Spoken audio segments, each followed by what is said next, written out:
And just like that, the suspect is dead. Behind the gun, St. Ann officer Derek Robinson. But in this case, the suspect had no weapon. He was actually barehanded.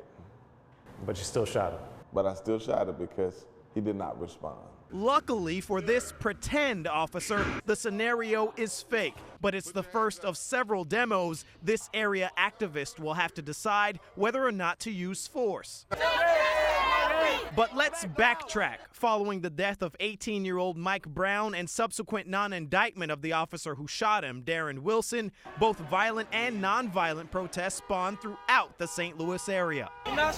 And many times, Pastor Robinson was at the helm, whether it was staging mall takeovers or protesting to the point of arrest. Put it down! After a quick rundown of how his gun, taser, and vest all work, Robinson gets going. And right away, he's forced to shoot a man who rushes him with a knife. I tried to approach the situation very calm, and he immediately pulled it.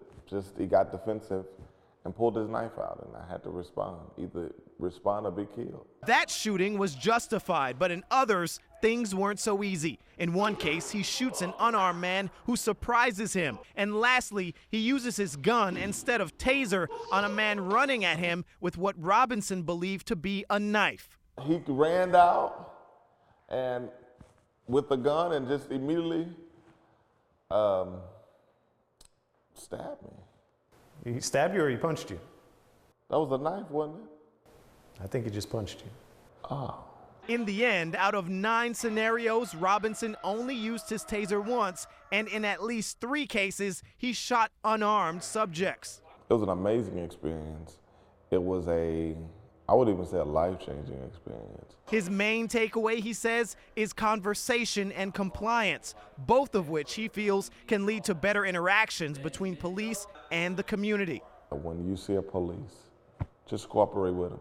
You know, if they ask you a question, talk back to them. Doesn't mean you know, in some of our community we say, you know, you're a sellout. No, it's just communicating.